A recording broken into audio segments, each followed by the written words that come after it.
তাহলে আপনি কাকে নিয়ে ইমোশনাল দেখাচ্ছেন? তৌহিদ আফ্রিদিকে নিয়ে? তৌহিদ আফ্রিদি এবং ডিবি হারুনরা এদেশের ফ্যাসিস্টকে প্রতিষ্ঠিত করার জন্য সর্বোচ্চ সহযোগিতা করেছে। তৌহিদ আফ্রিদি ছিল একজন ইউটিউবার, বাট তিনি পুরো দেশকে যেভাবে কন্ট্রোল করেছেন, যেভাবে তার নিজের আয়ত্তে রেখেছেন, বিশেষ করে ইউটিউব কমিউনিটিটাকে এমনভাবে ধ্বংস করেছেন, অর্থাৎ তার নিজের আয়ত্তে রেখেছেন। আসলে আমরা অবাক হই তখনই যখন দেখি যে ডিবি হারুনের সাথে তিনি এমনভাবে ব্লগ ভিডিও বানান, এমনভাবে ইয়ে করেন, মনে হয় যে ডিবি হারুন তার মানে কলিজার ভিতরে একজন, অর্থাৎ সকল জালিমের মধ্য দিয়ে তৌহিদ আফ্রিদিকে একজন ধরা হতো। এবং তার বাবা মাই টিভির চেয়ারম্যান যিনি ছিলেন, এই যে উনি তো এর চেয়ে আরো নির্মম মানে মানুষের উপর জুলুম করেছেন। মাই টিভির অফিসিয়াল ইউটিউব চ্যানেল, এটাও কিন্তু আরেকজনের, এটা একজন মহিলা, এটা কিন্তু জুলুম করে নেওয়া হয়েছে। মাই টিভির কর্মচারী ছিল তৌহিদ আফ্রিদির বাবা। আর এখন আমরা আসছি কিছু মানে মানে আবেগ দেখাচ্ছি আর কি, যে তৌহিদ আফ্রিদির প্রেগনেন্ট, একে এই সময় ধরা উচিত না, অর্থাৎ একে কিছু সময়ের জন্য জামিন দেওয়া উচিত।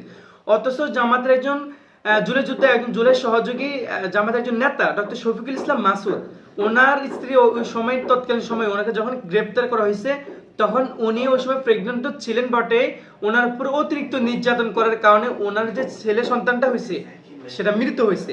ইভেন সেই ছেলেটার জানাজাতেও ডক্টর শফিকুল ইসলাম মাসুদকে উপস্থিত করতে দেয় নাই। তাহলে আপনি কাকে নিয়ে ইমোশনাল দেখাচ্ছেন? তৌহিদ আফ্রিদিকে নিয়ে? তৌহিদ আফ্রিদি এবং ডিবি হারুনরা এদেশের ফ্যাসিস্টকে প্রতিষ্ঠিত করার জন্য সর্বোচ্চ সহযোগিতা করেছে।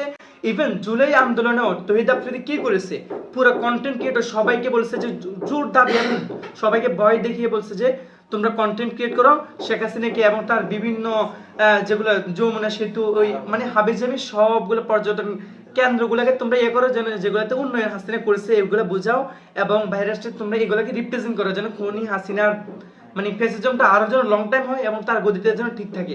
সেজন্য তৌহিদ আফ্রিদি সে চেষ্টা করছে, এবং ডিবি হারুন এরা তো সর্বোচ্চ চেষ্টা করেছে যে খুনি হাসিনাকে কি করার জন্য, টিকিয়ে রাখার জন্য। অবশেষে জালিমের চিরস্থায়ী বিদায় হয়েছে এটা আমরা মনে করে থাকলেও, কিন্তু বর্তমান সেনাপ্রধান যিনি ওয়াকারুজ্জামান আবার শেখ হাসিনাকে এদেশে ফিরিয়ে আনার চেষ্টা করতেছে, এবং কি আবার সেই স্বৈরাচারকে এদেশে মানে তারা আবার প্রতিষ্ঠা করার চেষ্টা করতেছে। অবশেষে আমরা দেখলাম যে ডক্টর ইউনূস একটা স্পষ্ট জানিয়েছেন যে সেনাবাহিনী যারা এইসব ইয়ের সাথে জড়িত ছিল, খুন অথবা এই গণহত্যার সাথে, তাদেরকে বিচার করা হবে, সে তাও ইন্টারন্যাশনাল ট্রাইব্যুনাল, অপরাধ ট্রাইব্যুনালে।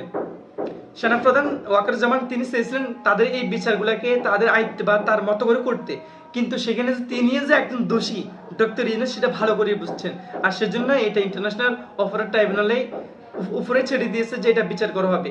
এখন দেখা যাবে যে ওয়াকারুজ্জামানের কি অপরাধ তারা বের করতে পারে এবং তাকে কিভাবে কি করতে পারে। আমরা জানি ওয়াকারুজ্জামানকে অপসারণ করতে হবে, না হলে তারা স্বৈরাচার খুনি হাসিনাকে আবার প্রতিষ্ঠা করবে। এবং আমরা সুপ্পু সাহেবকে দেখেছিলাম যে কিভাবে তিনি আবার খুনি হাসিনাকে ফেরানোর চেষ্টা করেছিল, কিন্তু তিনি এখন কিছুটা চাপের কারণে চুপ আছেন। আমরা চাই আপনি হয়তো চুপ থাকেন, না হলে আপনাকে কি অনতিবিলম্বে আপনাকে অপসারণ করতে হবে। যাই হোক, দিন শেষে আমরা বলতে চাই মানুষের শান্তি চাই, এদেশে আর নতুন কোনো স্বৈরাচার যেন প্রতিষ্ঠা না হতে পারে সে চেষ্টা আমাদেরকে করতে হবে। এবং এই বর্তমান প্রজন্মকে আমরা একটা কথা জানিয়ে দিতে চাই, জুলাই অভ্যুত্থান এবং 52 সালের যে আমরা একটা জিনিস দেখেছিলাম, ছাত্ররা পুরা আন্দোলনকে সফল করার জন্য সক্ষম হয়েছে। এই ছাত্র এবং যুবকদেরকে রাজনীতির মঞ্চে এগিয়ে নিয়ে যেতে হবে, তাদেরকে সামনে আনতে হবে, তারা রাজনীতি ভালো বোঝে, রাজনীতি ভালো বুঝতে হবে। মুরব্বীরা যারা রয়েছেন তাদেরকে অবশ্যই সাপোর্ট দেবেন। আপনারা এমন এমন সময় কিছু কথা বলেন মনে হয় যেন খুনি হাসিনা আবার ফিরে আসার জন্য আপনারাই যথেষ্ট।